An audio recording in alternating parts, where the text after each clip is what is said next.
In section 3 now of chapter 9, the multiplication rules of probability and conditional probability. These are our objectives. All right, I suggest that you pause here and read this over. So in summation, what we see here is that 3% of non-smoking women die of cancer, but if a non-smoking woman has a spouse who smokes, the probability of her dying of cancer increases to 8%. So again, depending upon what you are comparing something to, we call this conditional probability. One of the examples in another course I use is if you have a boat and you're wondering something about that boat, is the boat at the dock or is the boat out to sea? So it would depend upon the position of the boat in terms of near the dock or out to sea as to the probability that you're looking at. So this is what is called conditional probability. And here they're saying that this probability does not equal this probability. In the same way, if we're looking at a product that has an acceptability of 39%, but that's in the general population. But if you look at women, they think of this product as 54% high quality. So as we raise this up, we get now an official definition of conditional probability, and this is what you should put in your notes. The probability that an event will occur, given that some other event has already occurred or is certain to occur, is conditional probability. Now, the formal way of writing it is this. So you could think of it this way or this second way. Notice the word N here. What did we say N is associated with? Intersection. And there we put the symbol. So we're thinking that it's the intersection of A and B divided by the conditional probability, which is your new sample space there. Now, as we go on to example 1, we're going to take a look at a chart where they had market research data. I could remember some years past going into a mall, and there was always a group of people there wanting to have some kind of results, ask you questions, and then they would give you coupons and things. And this was market research. So they came up with this data for a particular product. And they usually classify it by age, whether you like it, don't like it, undecided, and you get your total. So this is your data results. And they get totals. Now, how many altogether in the universe, the sample space? Well, that was 1,403. Again, you don't need to write the chart down. But now they're asking, if an individual between 35 and 50 years of age, what is the probability that he or she will like the product? Okay, now they're not discriminating between male and female in this chart. So what I would do for this, and there's a longer way to do it, I'll show you the longer way below, but if we go to our group that we're interested in, 35 to 50, how many liked the product? Well, it was 193. Now, since this is conditional, how many in that area are we thinking of? Well, this is out of 444. Now, if you figure that percentage and round it off, you're going to get this as an answer as we bring it down and show you the math that's going on down here. And notice there's a longer way to figure it out, but if you just take what you're interested in, that's the intersection, out of the particular population you are interested in, this then becomes 0.4347, and that's what you'll put in your notes. Now, for example 2, again, we're going to pause and read it and see if you get what's going on. Okay, so interestingly, we are looking at part A.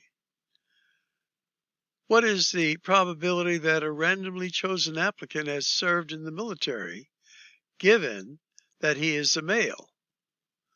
Well, we say that set A in a sense is military service, and set B is that it's male. So as we set this up, let's go down a little bit more. There are 300 applicants in total, so we have 110 in the military out of the 300, and we have 212 males out of the total, so we set up the ratio. Now, notice you could shorten this somewhat by just taking the top part of this, as we did before, 110, out of the possible 212, and that'll give us 0.5189. Now, again, this is conditional probability because we're conditioning it to the number of men instead of the whole population. And in part B, we want to calculate now those who served in the military, which is the 110 out of the military people, 152. So this gives us the ratio of 110 now to 152. Now you could have done it the long way, but we're kind of shorting it by just taking the numerators, and we get for the second part of this 0.7237 once it's rounded off. Going into a little background information here, we're looking at multiplication rules of probability. Let's read this to get the exact meaning, and you want to take some notes on it. An extremely important concept in statistics is independence, which describes a special kind of relationship between two events. Two events are said to be independent if knowing that one event occurs does not provide information regarding whether the other event has occurred. In other words, the occurrence of one event does not affect the outcome of the other event, and they're said to be independent if this is so. So, as we look at example 3 here, we're going to be asked, rolling a 6 on the first roll of a fair die, and then rolling a 4 on the second roll of a fair die. Are these events independent? Well, you're going to roll it, you get a result. You roll it again, you get a result. Does the result from the first influence or connected to the second? No. So these are independent events. There is the formal definition put in our probability symbolism. And we're saying that the probability of A given B is equal to the probability of A, and the probability of B given A is equal to the probability of B. So if your probabilities are equal, often this is a measure of independence. Also, in many cases, they're saying that common sense will tell you if events are independent or not. And the rule used to describe it is the intersection of A and B is the product of their probabilities. All right, this is referred to as the product rule. So another good formula to include in your notes. All right, let's go on to see an example. I think that's the best way to. Now, for example 4, we're going to take a look at this flipping of a coin, and a fair die is rolled. Finding the probability of getting a head on a coin and an even number in a die. Now, I think what we'll do first is think of this just by analysis and thought. Now, that you're going to get a head or a tail, what's the probability of that? Well, we had said it's 1 out of 2. Now, what's the probability of getting an even number when you roll a die? Well, there are 3 even numbers on a die, and there's 6 possibilities, our sample space. And what do we know about 1/2 and 3/6? They're equal. So the probabilities are equal, indicates that it's an independent event. Now, what they've done here, I'll erase that so we can see it a little bit better, is they've set it up nicely. You don't have to copy this down. But there's your toss for the heads, and there are 3 that are even. So this is 3 out of 6. And then toss for the coin, again, is 1 out of 2. So that these events then would occur together is going to be the product of 1 out of 2 for the heads times, you could say 3 out of 6 or 1 out of 2 for the dice, and this becomes 1 out of 4. And that's what they're showing down below here, 1 out of 4. Okay, that's all you want. Again, you don't have to copy all of this, but hopefully are following along. Okay, number 5. Now, a coin is flipped. You want to get a tails. What's the probability of that? Well, that's 1 out of 2. A card, let's see, a die is rolled, and you want to get a 5 on that die. What's the probability of that? That is 1 out of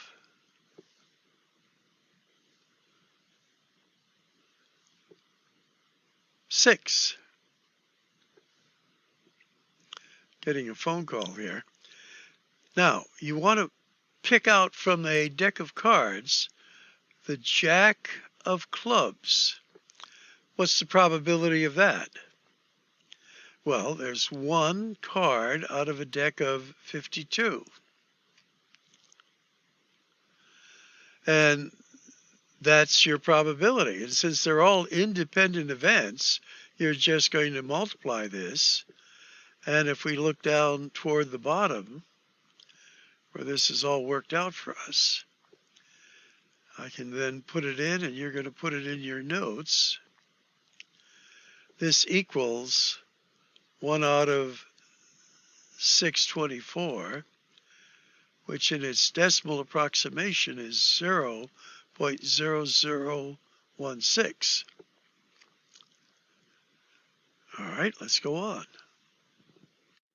Now, for example 6, we're going to choose 2 cards from a standard deck. And before taking the second card, you replace the card you've drawn. What is the probability that you're going to choose a king first out of 52? Well, there are 4 kings in the deck, so that's 4 out of 52. You're going to replace whatever card you took back in the deck. So now for the second choice, there's still 52 cards, and that you're going to get a queen this time.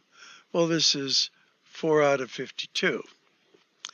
Now, to keep our calculations simple, this is actually 1 out of 13 times 1 out of 13, which gives you 1 out of 13 times 13.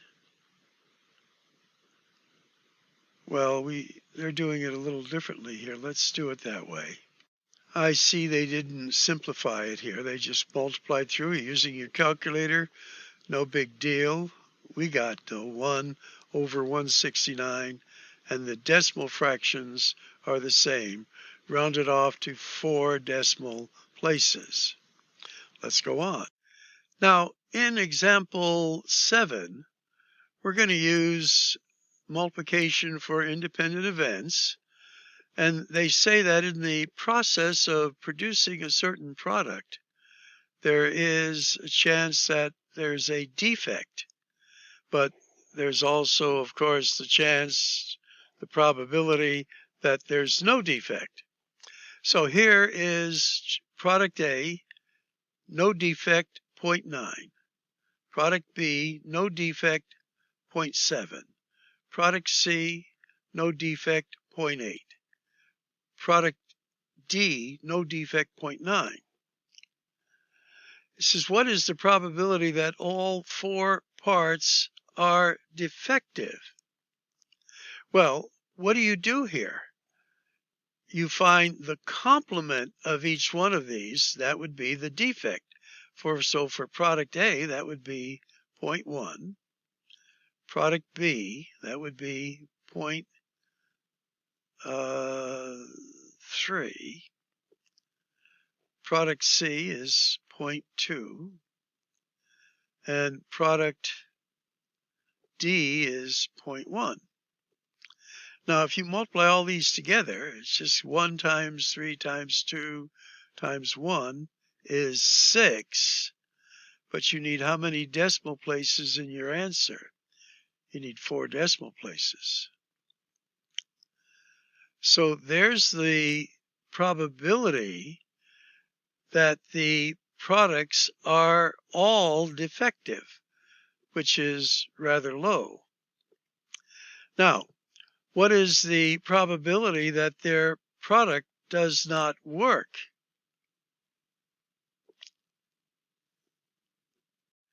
Here, again, we're going to use the complement. And if we multiply that they would work, which is 0.9 times 0.7 times 0.8 times 0.9, you get this. And if you subtract that they would work from the whole, again, you're finding the complement, you end up with, for question B, this as an answer. And again, pause, copy down what's going on, and you want to be sure you understand. And the use here of the complement as a means to getting to your answer. Now, in this slide, they're giving you the idea that events now become non-independent. They are going to be dependent. Take a moment. And an example of this we'll see here very shortly. But generally to describe what's here, if you have a deck of cards and there's 52 in there and you draw one card out, then, and you don't replace it, what's remaining in the deck is only 51 cards. So you've changed what was previously where you're replacing the card, where it's 52 and 52. Now it's 52 and 51 because you've taken one card out and you are not replacing that card. These then would be dependent events. Now let's look at an example. So, for example 8, what is the probability of drawing a king and then a queen from a standard deck of 52 cards? If the cards are drawn without replacement, well, for the king, it's going to be 4 out of 52. And then when you go for the queen, that's going to be 4 out of, now there's one card fewer in the deck, that's going to be 51. So this is what they're describing down below. And as we do the mathematical calculations, 4 out of 52 is 1 out of 13, and then 4 out of 51, nothing cancels out, so you get 4 out of 663. This is what you want to write down. And then the probability of that to 4 decimal places, 0.0060. Now, this 0 here is not significant, going back to significant numbers, but if they ask for 4 decimal places and you don't put that 0 there, the software is sensitive and may count that incorrect. Of course, I would jump in and give you credit, but it's better to, if they ask for 4 decimal places, give them the 4 decimal places rounded properly. And here they're just reviewing this modification of our rule that if there is no replacement,